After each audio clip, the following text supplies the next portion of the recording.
Aloha, I'm Eddie Kamae. As a performer, I have been listening to Hawaiian music all my life. But a few years ago, I started listening to something else. I started listening to the forest. I don't mean just the beautiful sounds you hear, like the eevee birds, the wind in the ohia trees. I mean listening to the message it's sending us all the time.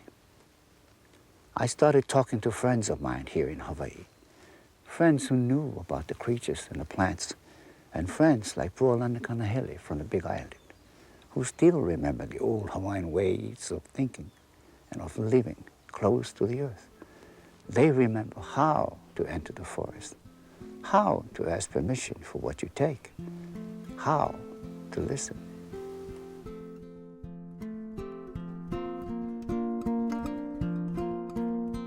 Aloha everybody, this is the second interview for the making of the Eddie Kamae Songbook video series. This is Friday, December 27th. It's about 11:30 a.m. and the interview is with members of the Hawaiian Legacy Foundation Board. So I'm going to begin by first of all having each of you introduce yourself, your full name please, your role or roles and responsibilities as a member of the board. And just a disclaimer here, I am a member of the Hawaiian Legacy Foundation Board. I am considered a worker bee on the board.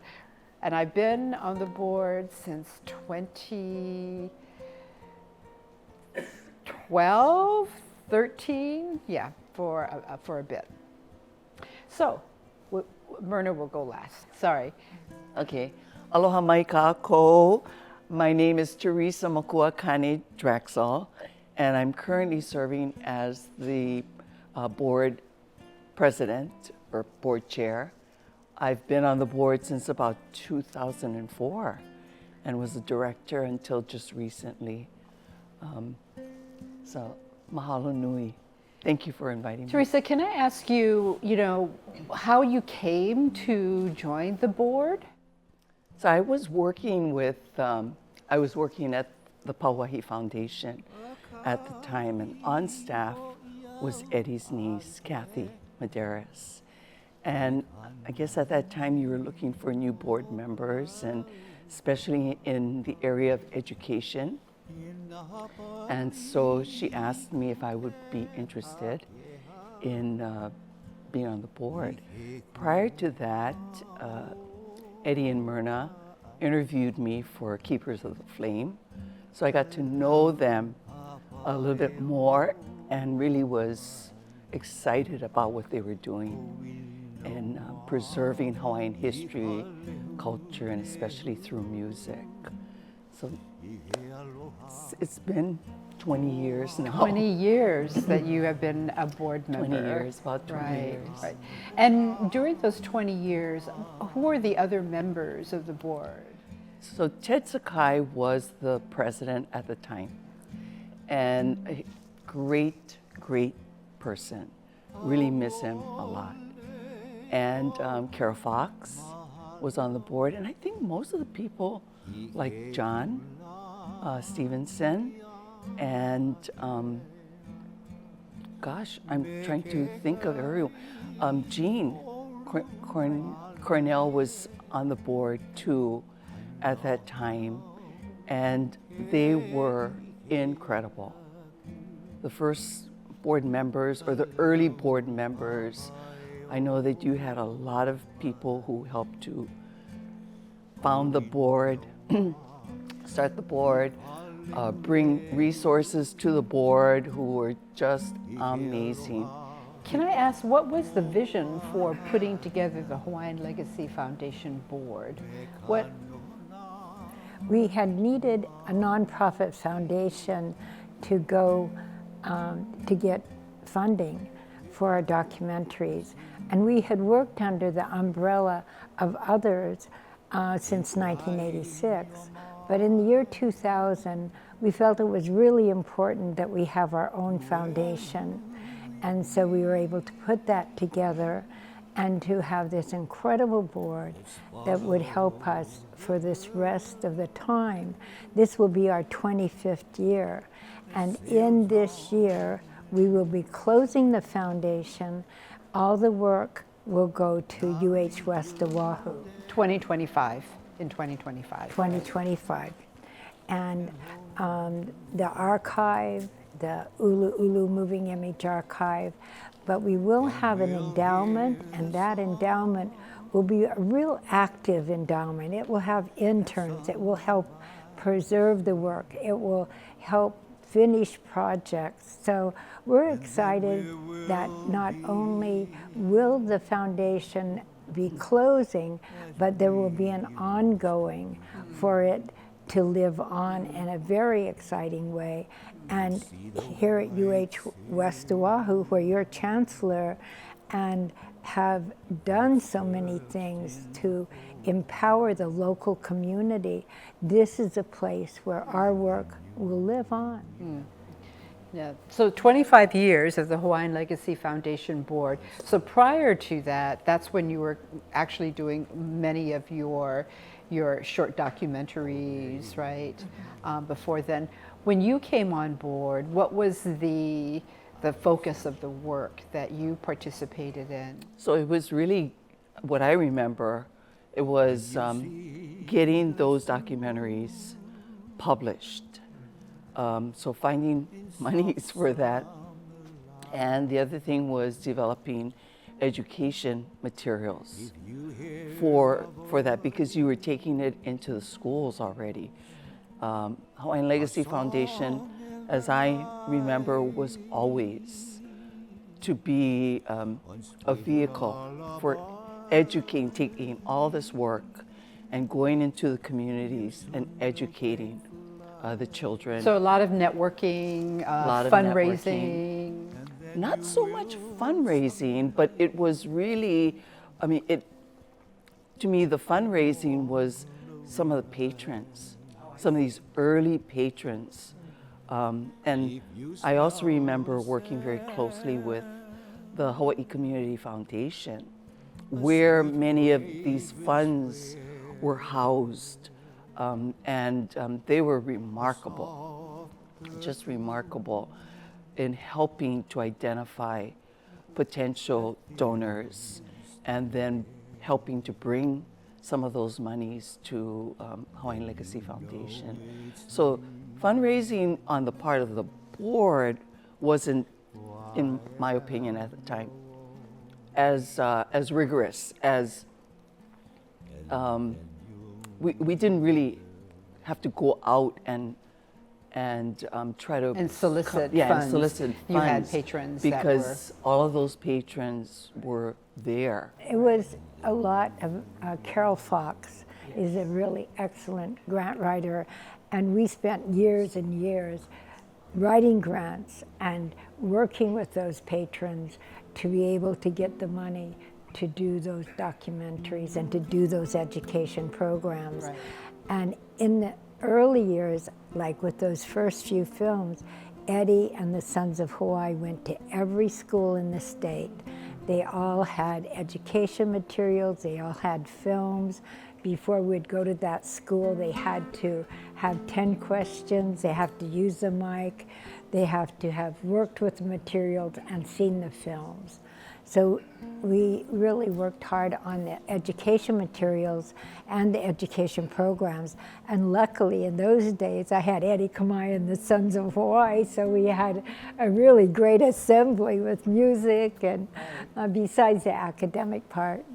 And you all toured schools throughout the islands. Yes, we did. And K-12 schools as well as colleges, universities as well, during that period of time. I think everybody knew. I mean, that was a really great time because they knew Eddie Kamae and the Sons of Hawaii. And everybody wanted their music. And there was also that vehicle through the Hawaiian Studies Kupuna program. It was there, and they could work with that group through the DOE. Doesn't have the same kind of prominence now that it did before, but that was, I mean, they were so clever. Myrna was so clever about where to go and the resources to use. And it at was that during time. the time of the Renaissance as well. Sure. There was a resurgence of interest and more people, you know, learning and playing music. And many of our backyard garage people were, you know, again, you know, hitting the stages. And in Waikiki, you would always have or hear Hawaiian music as you drove down Kalakaua, right? It was everywhere at that time. Yeah. Territorial Inn. Territorial Inn, yeah. Oh, Tavern, I'm tavern. sorry. Territorial That was my favorite Tavern. place. Oh, yeah. That was a great I remember going there Yeah. wonderful as music teenagers. happening at that As a time. teenager. Very Yeah. It's a very exciting time for Hawaiian music and the Renaissance coming and just and hitting really authentic music a lot of the time. So it was a great time, and I hope it continues. Yeah. So, you know, prior to 2020, when the Hawaiian Legacy Foundation was established, there was a lot of the work that you folks were doing, playing music, doing the documentaries. Eddie was learning, producing, building his archive and whatnot when you had come on. I believe I met Myrna and Eddie in 2008 or 2009. We were reintroduced with Judy Pyle and Wayne Pitluck, right? And I remember when I came in, Eddie was like, sis, come here, right? He immediately like, you're gonna work for me, right? I was like, oh, okay. At that time, I was the dean of Hawaii Nui Akea School of Hawaiian Knowledge, and I think that was the beginning of our relationship and our work together. Judy and Wayne were pivotal in that, and part of it was Iula Ike Kumu. Remember, we did Iula Ike Kumu. That was great. That was great, and that's when we honored you and Eddie that evening, right? That evening that Eddie asked for red wine, and I was like, Myrna, tell him that we don't serve alcoholic beverages here. I remember that evening. Yeah. Yeah. Yes, that's right. That was a wonderful evening. Yeah. Picture. Yeah. And soon after that is when I actually joined the board. We were I waited about a year because I knew how busy you were. And I thought, can I possibly ask you to join the board? And when you did, we were all thrilled because we knew that you brought a really important dimension to the work. And same thing with Teresa. Teresa, you and everybody on our board has their key role. They're not particularly in the fundraising part so much as in different areas of, like Leah Bernstein is Leah, yes, for the legal side of it, especially around the music, and that became essential when we started working with Ulu Ulu and we started looking at the copyrights and whatnot of all of that. We also have Lloyd Kawakami. Yes. whose father, I don't know if you know this, but his father was essential to us starting our work, and Lloyd has continued on. And of course, he's a musician too. And then Dennis Mahaffey, who has been our consultant since, excuse me, Filmmaker. since 1978. He was our consultant. So, Just a great eclectic board of supporters with different skill sets that have helped put this together. And when we had the idea for the archive, I remember we were in a board meeting and you and Madeline were just lamenting the fact that you had to get into that archive and organize it, right? But you couldn't get in there. I don't think Eddie was at this apartment meeting. building. The apartment. Yeah. So I don't think Eddie was at this meeting that we had. It was just you. You were there, right? and for very good reason. Eddie had had so much of his work stolen, and you know, like he would work 2 years on a song, he'd go and sing it in public, next thing you know somebody would take it and it wouldn't be his anymore. So he's trying to be a little more careful about his work until he had a chance to sing the songs and tell the stories. So that was what that was about. Right. So at that meeting, we're talking about we need an archivist. We need somebody young and enthusiastic, and who would kind of do this for free or for a bit. Close to free. Close to free, right? And so I said, I think I got the right person for you. And I remember sitting at the table in Carol's and then texting, and lo and behold, Kapena responded. And I said, do I have a person for you, right? So Kapena, introduce yourself and your relationship to the board. And So I'm Kapena Shim. I'm the archivist for the Hawaiian Legacy Foundation. I started about 10 years ago, 2013, August of 2013, and been here ever since. And I work closely with Myrna, and when Eddie was around, I would also be there when Eddie's in the apartment, and I would go into the archive and organize things, arrange it, describe it. can you explain your sort of entry, your introduction to the archive, how you felt, what you saw, just that whole initial experience? Yeah, a little overwhelmed. Yeah, there was quite a bit there. But one of the first things I did was to sort of sit in that space and just sort of let that space sort of speak to me in some ways, let that space guide me. And it's really interesting though, because in that space there's also like family connections. So you have Pilahi Paki, which is my auntie, but you also have Iolani Luhine, which is also a relative of mine from my grandfather's side. And then also Luther Makekau is also a relative of mine from my grandfather's side. So there's just a lot of connections in there. And then I remember one time my dad would call me and said, oh, I'm trying to find this genealogy. And then I happened to be at the archives. So I ended up looking in a box and, oh my gosh, there's this genealogy that my dad was asking about. So I just spent some time in that archive, just kind of getting a sense of that, getting a feel for it, and then diving right in. So just starting to organize the records, make the records more discoverable, bringing more order into that space. And for people who don't know, it is actually an apartment, right? A one-bedroom apartment. Yeah.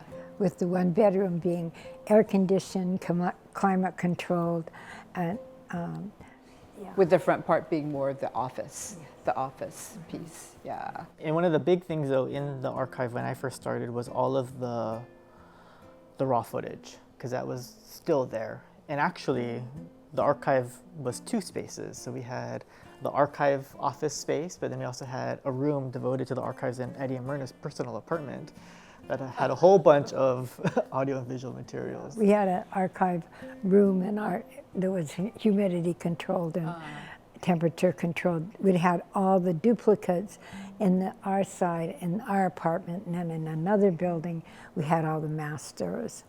Because there was absolutely no place to put your work until here at UH West Oahu, having Ulu Ulu be developed, and that's the program that you're head of. Mm-hmm. And we will, just for viewers who will be watching this module, we'll have another module where we will be talking specifically with the folks in Ulu Ulu and the process that they went through as well. I wanted to suggest that maybe Myrna talk a little bit about how you got Eddie to allow Kapena to work in the archive, because I know, as you said earlier, he was very protective of his work because so much had been stolen. And so what was that process where he allowed Kapena to touch his stuff, his treasures? Yeah. Well, You want to? no, you can. I just know that he had just a lot of stuff, and you know how organized Kapena is, and I was like, I wonder how that's going to. Well, and Eddie had a very neat mind. He was very organized in how he did things. He didn't tell any of us how he did it, but so when Kapena came in and you can tell the story better than I can, but when Eddie met Kapena and found out that his grandfather was Alvin Shim and a good friend of Eddie's. And then Eddie always had this sense of what a person was about. And he could feel Kapena's heart. He could feel that here was somebody who was going to do the kind of things that Eddie would like done. And so he turned it over to Kapena, not to Madeline, who's worked with me for 30 years, or me, even though we'd get passes occasionally if we needed something. But it was turned over totally to Kapena to handle it. And we were so blessed, not only because he did it, but because he was really fun. and he even slept in the archives sometimes. Yes. Yeah, that was a phenomenal thing, that he would sleep in the archives.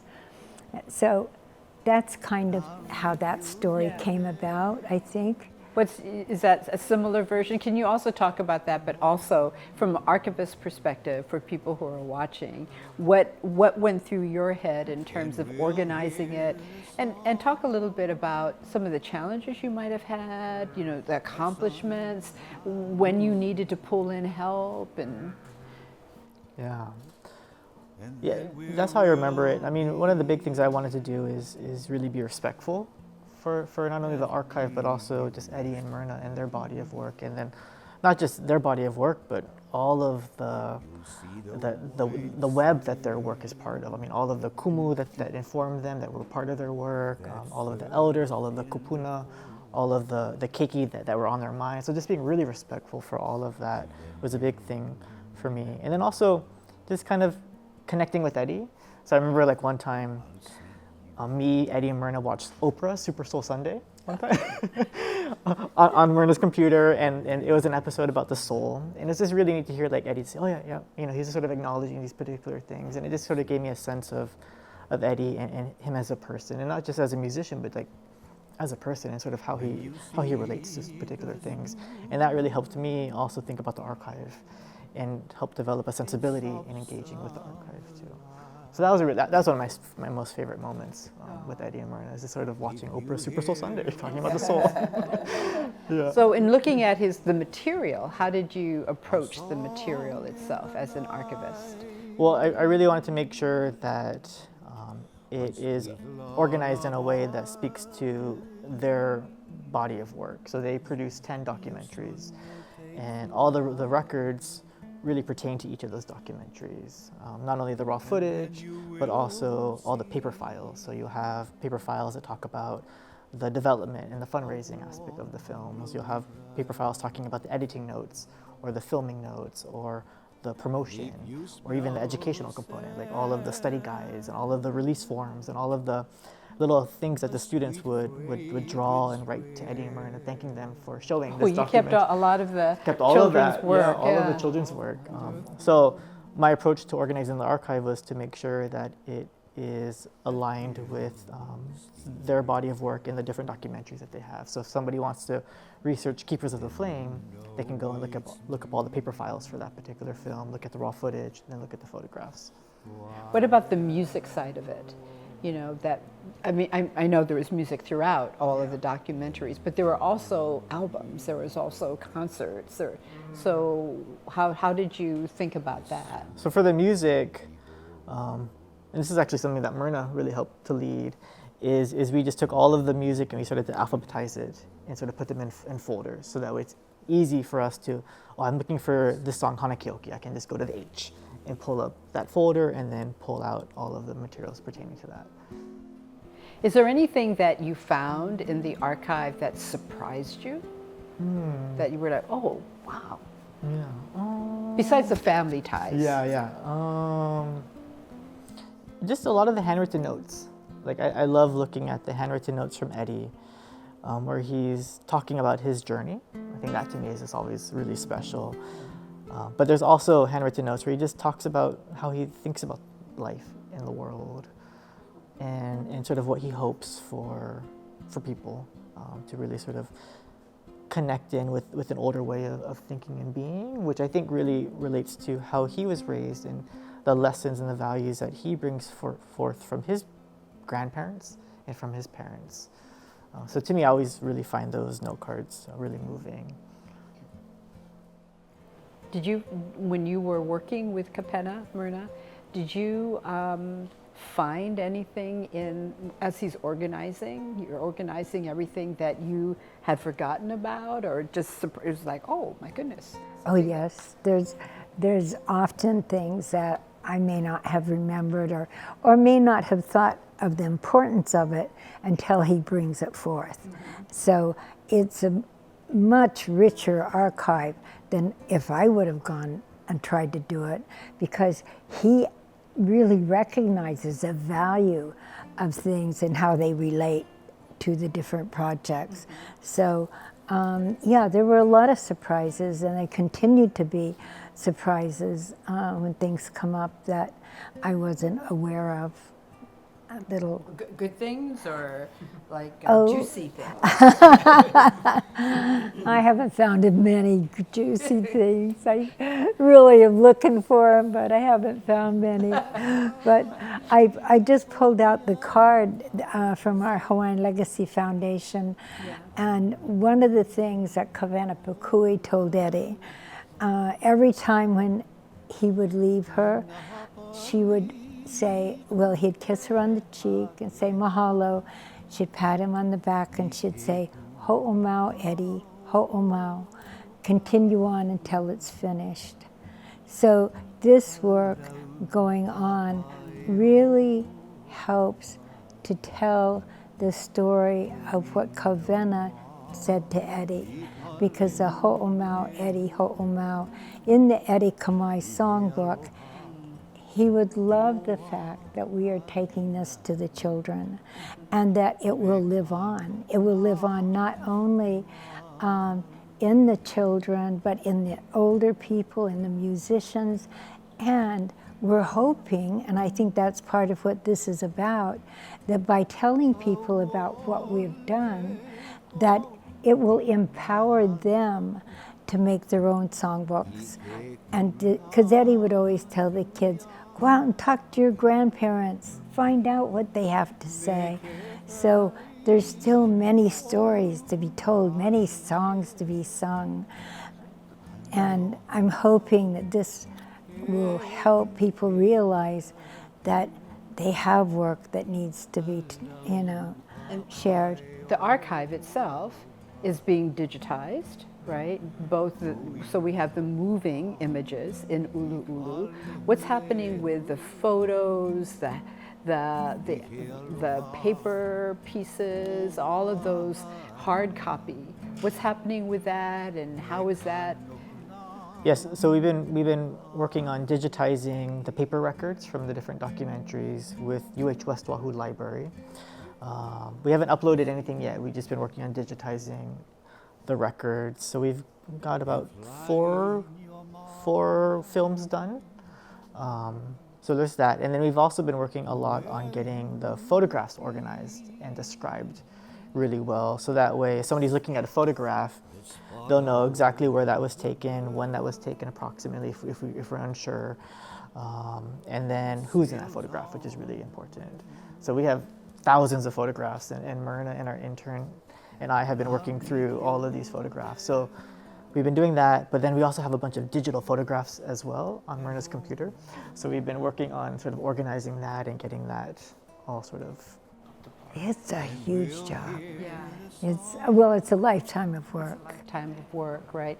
And it's all going into a knowledge base here at UH West Oahu, where eventually people can access it, right?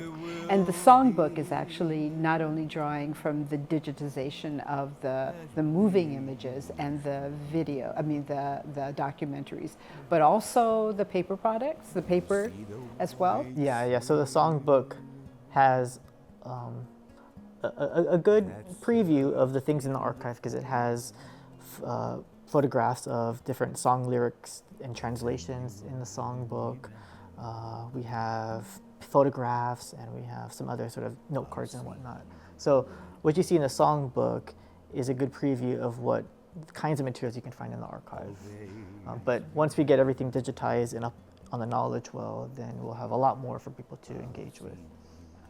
It's a good lesson for others that have large archival information, but you do need to find a repository, a willing repository. So I'm really happy and very proud that UH West Oahu has taken that step. It's good to have Ulu'ulu here as well. That kind of brings everything together. As a board, when we started to talk about the Songbook, a part of that was, so how do we fund the project? Part of it was funded through the Hawaii Pacific Foundation, through monies that I had gotten through Hawaii Pacific Foundation, and other grants that we have gotten that has helped to fund the interns, helped to fund the work and everything. What other funding kinds of initiatives or efforts did the board do, to help, to support? We wrote a proposal, Kapena and I, and we had talked with Teresa and the board, and it so happened that I think Alakaina is the 1971, right, graduates from Kamehameha School, which Teresa is a part of. And they have been a tremendous supporter of our work. And part of the reason was, I think, they're very businessmen. They're very, also very kanakamakua. But they have really done well with the initiative they were given. And so Kapena and I went in to talk to them as a possibility. And I have to say that it was a little intimidating because we didn't know what kind of reaction we would get. But Teresa had recently joined the board, and you weren't on the board yet. Well, I was. The board of Alakaina Foundation. Yeah, I wasn't a voting member of the board. I was just an advisor. So she was very careful to be in the right position to have her fiduciary responsibilities carried out. But she came with us that day. And I guess I'm telling the story too long, but it was so phenomenal. How do you say that word? Phenomenal. Yeah. that one of the big things was, would you tell the story? I will. Well, first of all, for this group, this board, Alakaina Foundation board, they grew up with Eddie's music. So they were all big fans. They used to be groupies. They would follow the band wherever they went as high school students when they could get in. And back then you could get in. And then even after, they were big fans of Eddie Kamae and the Sons of Hawaii. So it wasn't a big sell because they already knew the music, loved the music. And so when I just said, would you like to talk to them? They're going to be in town. Would you like to just talk to them about this songbook that you're planning to do? And how this came about is when I was serving as an advisor, they told me about another request they had, which was a collection of music from Kauai Ha'o Church that they found that had been in the basement and were asked to help archive. Now, this is the very first conversation I'd had with the Alakaina executive director. And I said, I'm on a nonprofit that's been working on archiving their collection. And he said, I want to hear about it. And that's how that happened. That's how that first connection. So when was that exactly? This was in 2021. In 2021. Yeah. The reason why I ask is that's recent funding, right? And Alakaina has since done what? If you could. Yeah. So, but I wanted to make that connection Yeah. that where Myrna was going to come in. So at this meeting, they already loved the idea. The idea that it was at an archive, it was being worked on, they had this body of collection, incredible body of collection, and then they met Kapena, and I said, oh, by the way, or maybe Myrna said it, you know, he comes every Sunday, he sleeps in the archive on a cot. The executive director is a retired Army person, and he just thought that was the best thing. This must be somebody who is super dedicated to this work, and this must be really, really important work. And after that, unbeknownst to me, they went back to the board because I was not on the board as a voting member, and they just this story about Kapena really sealed the deal. Basically, that's what it was. But the other, one more thing. When they saw later on, because they'd already agreed to fund it, but when they saw the songs that were going to be in the music book, one of them was Kamae Wifa. Now, the executive director's email handle is Kamae Wifa.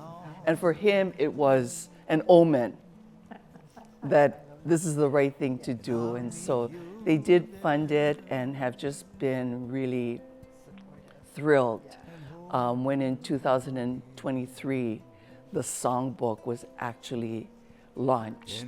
I mean, a very short time, and it was launched. And it was a brilliant idea. I always thought I liked the hard copy, but I think it was brilliant to do it as a digitized version. Yes, you would be in the camp of Lilinoy Andrews with the, not in the camp of the digitization piece of it. It really made Yeah. an impression, Yeah. such that they've They- provided more funds to Alakaina to continue the work, because they heard the ho'omau that what Tutukavena told them, ho'omau, and they wanted to really be a part of that, helping to complete the work to a certain phase, because it's never going to be complete, totally complete. So that's a most recent commitment by people that grew up with Eddie and your music and experience. But I wanted to remind you of the initial fundraiser that we did at Judy and Wayne's house. Correct. If you recall that, right? Excellent. Yeah, and Judy and I had said to Kapena and to Lilinoy, okay, you folks are going to have little stations, you're going to be showing your work and everything. And that was a real great opportunity for a larger group of potential funders and investors. And we had several people, including Wayne and Judy, who had put quite a bit of resources to kick this off. Exactly. And I used the materials that were developed Yes, in 'cause 2019 do you remember having for to the do all of fundraiser. that? I shared that with permission. I shared it with Alakaina. Right. And they were like, okay, so how much do they need to just put together this songbook? So, one of the lessons that I've learned, and I've tried to continue to do that, is for good ideas like this, you really need to have people like yourself, Kapena, Myrna, Lilinoy, whatnot, to put together the pilot pieces. And then you have to have the right network of people. And so I just dragged Myrna wherever I needed to go and put her in the room and talk with people, right? And that's how we actually got this off the ground and got the funding that we needed, right? Is that we needed to have product, right? Which is what we did. We needed to have something. We needed to have, Myrna, who people just gravitated to, and that passion, right? And it didn't hurt that Eddie sang it their wedding. Yes. At Judy and Wayne's wedding. It was Yeah. it was a beautiful, beautiful wedding. One more thing I'd like to do, if it's okay, I'd just like to read what we came up with from the very beginning of the foundation, and I think it still is going to carry us forward, and that is our mission being to document, preserve, and perpetuate the cultural heritage of Hawaii through music, film, and video, education programs, community outreach, and archival work. So I think that's our ongoing, I think it continues on. So, you know, one of the reasons why we've done such good work together is because of the quintessential value of that mission statement, which was written, 30 years ago? At least 30 years ago, right? That at that time you all had the vision that this is something that needed to be done and perpetuated and be shared. And one of the reasons why we went with digital was because we wanted to reach a larger, more accessible, make it more accessible and make it free. Because if we had to print it, you know, there's a cost to that, right? That, yeah, to the customer. What do you think? You've just been sitting there just listening to three women chat. So what are your thoughts about the board and how the board has supported this initiative and just being a part of the Hawaiian Legacy Foundation? I think a lot about that mission that you just read, and thinking about sort of the context that came that mission was created out of. And I think it's really interesting to think about sort of the work of you and Eddie and how much work you did to document these elders, these folks in community, musicians, and how important that is, because you know that was a whole generation, and that generation is preserved on film and it's accessible through the archive and whatnot. So I just think about that mere act of preservation and documentation. And I also wonder about that today. What does that mean in today's context? What does it mean to preserve and to continue to document? Because I think one of Eddie's big things was to go and talk with your family, to keep getting your stories, your family stories. So I do hope that the mission continues to sort of push forward in that way, and that we really encourage everybody engaging with the body of work to go out and uncover your own stories and your own family histories and things like that. So I think about that. And I also think about the work that we can do with the foundation as we're sunsetting to sort of provide a new foundation for that kind of work to take place. So I know we've been talking about doing like scholarships and faculty grants and things like that can really empower students and faculty to engage with the archive, engage with your rich moving images that you have, all the archival materials in new ways that we can't even imagine or have the skill sets to engage with. So I think about that. And I also wonder too about the foundation, and just I'm curious to know why you and Eddie were so steadfast in creating these documentaries and also creating a foundation to sort of do the work that you wanted to do. Well, the first one, of course, was because we needed to find a way to tell Samli'a's story. And our idea was there was only going to be one documentary. And so it just so happened that we met the happy face spider, which is that incredible small spider that dorsal markings are on the back of its face, the back is the dorsal, actually, and it's only as big as your finger. And Eddie just decided if there was something like this lurking in the forest, there had to be other important things we needed to save. And then the other ones just came along, sometimes by accident, sometimes by plan, until there was a body of work of the 10. And then after Eddie passed, well, just before Eddie passed, actually, my board said, okay, it's a lot of money to make documentaries, so I think we'll stop at 10. But we did recently just make a short one that would have made Eddie very happy to have completed. And now there's all this work for more stories to be told. And it's in a good place with excellent people working on it, and hopefully the funding for the ongoing, for the preservation, and to help it live on.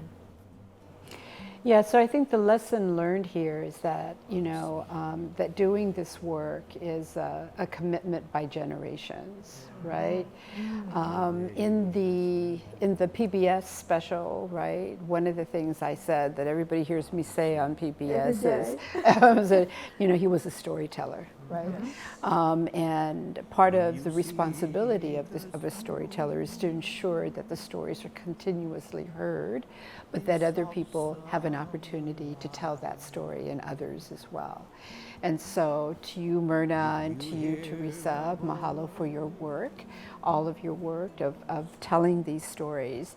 And we've actually done a really good job of the next generation. Yeah, so the next generation now is taking it into their hands and making it their own, and presenting it through a pathway that's accessible to your generation. And very soon there'll be another generation to follow that will take the stories, the music, the messages that you and Eddie garnered from our ancestors, and keep it ho'omau, keep it going, that's for sure. So mahalo to everybody. Mahalo to you, Myrna, for this gift. And that's it. A soft perfume